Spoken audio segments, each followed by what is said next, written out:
Well, the project in the shop is my Kubota MX5200. I was using it the other day. You can see the tiller on the back there. When I got done tilling, it was a dusty, muddy mess. So I went ahead and was washing the tractor. And when I was washing it, I noticed that this boot is torn really badly. Shame on me for not seeing that earlier. The other side has got a little rip in it.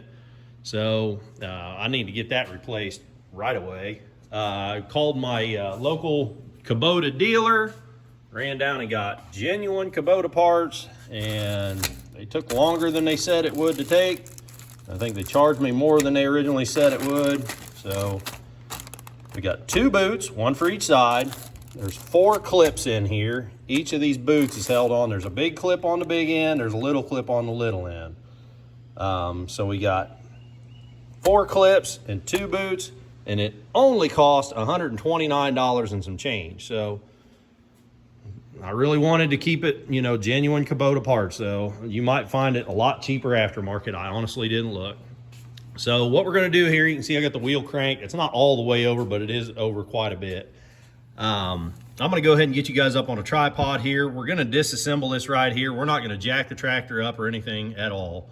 We're going to disassemble this linkage right here, and then we'll get at that boot, and then we'll put it back together. So essentially how we're going to do this is I'm just going to count the threads, and I'll probably mark this jam nut and the end of the shaft with a Sharpie or something, so I know exactly where it was when I took it apart. Of course, count the threads, so when we put it back together, we'll know how many turns we got to put on it to try to keep the alignment straight on this thing. So that's as simple and as basic as this operation is going to be.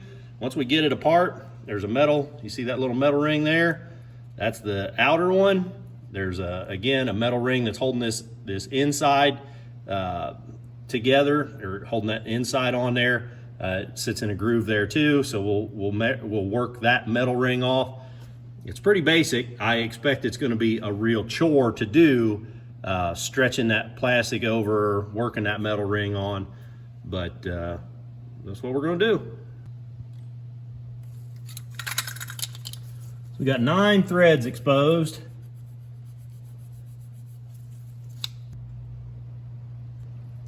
Mark that with white paint marker. Unfortunately, I don't have a metric wrench quite this big, so we're gonna have to use adjustable.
Yeah, it's got a little bit of play in it, but clean it up here. Smear some new grease in it. Be just like new.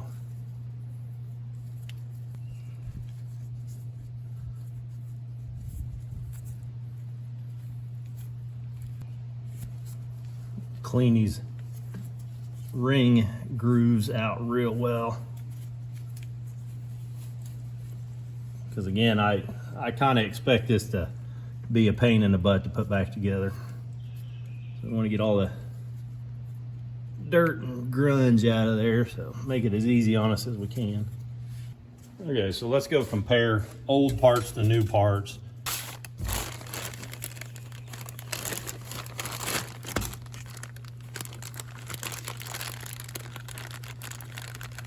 Yeah, looks like the diameter's pretty close on the outside. That's what's left of the inside of the boot. And it's probably reasonably close. So we're gonna say this is probably the right part. They made me a little nervous when I ordered the part. Somebody called me back the next day and wanted to confirm my model number and said something about part numbers in their system being something funny, and it just made me nervous that they were sending me the wrong part. So I also had them double check when I was down there, when I picked up the parts, had them look in the system, make sure they said this was the right part. So let's get these things out of here.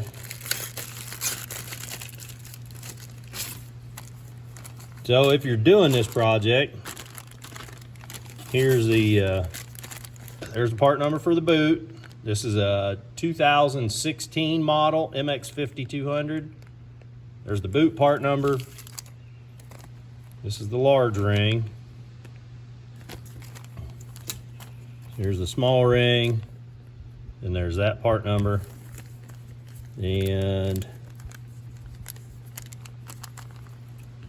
so it looks like our little ring was stretched out. So the part guy told me, oh, you probably don't have to order them rings. They're normally still there on the shaft.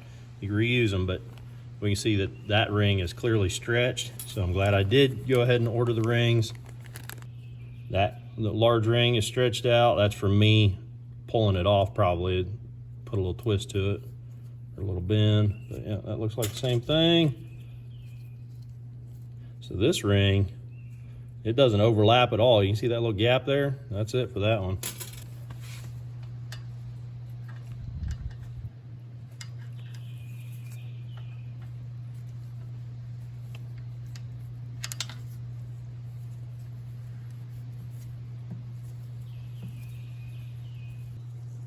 Now I think best thing to do would be to try to get this thing worked on first.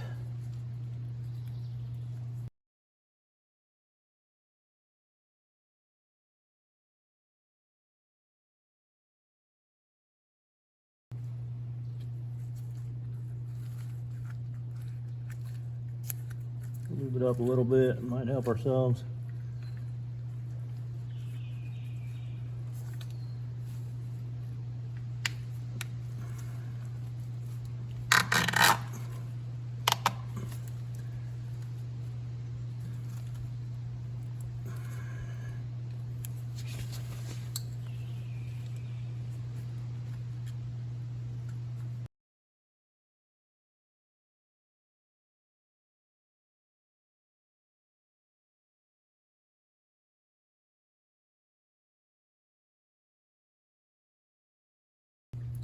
Okay, so we're on the little groove.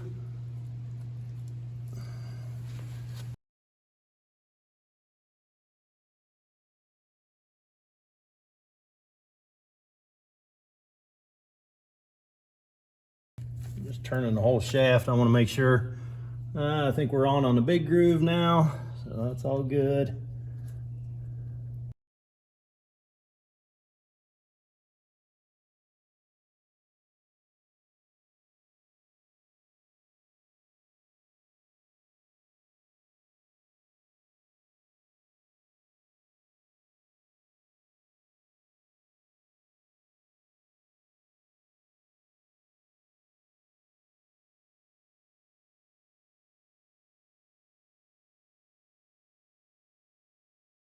Maybe if I had a pair of them pliers from Snap-on, you could pick up a nickel. Maybe I could get a hold of that ring with the pliers, but I sure can't.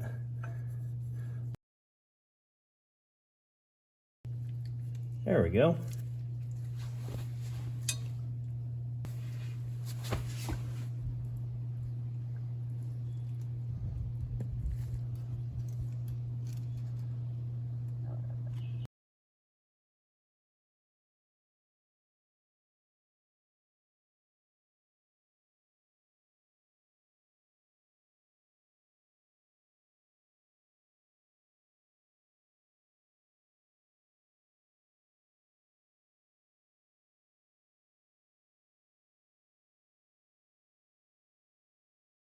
The problem is this ring wants to fall down in the groove and not go up onto the boot. And it is really, really snug.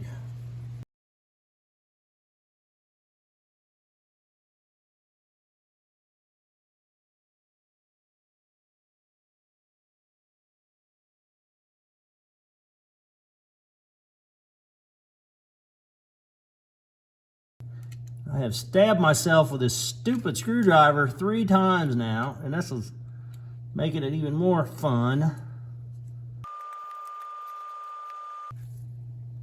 Okay, looks like we're good. Now to try to get this back together without cross-threading anything. Making a real mess. So that is extended. I'm gonna start the tractor up and turn the wheel and see if I can draw that piston back in a little bit.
Oh man, I forgot to put the nut on there.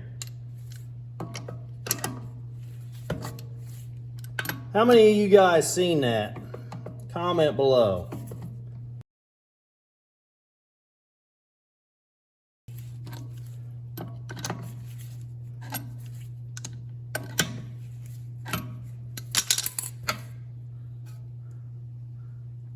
Make sure my mark is the correct direction.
Okay, that's it.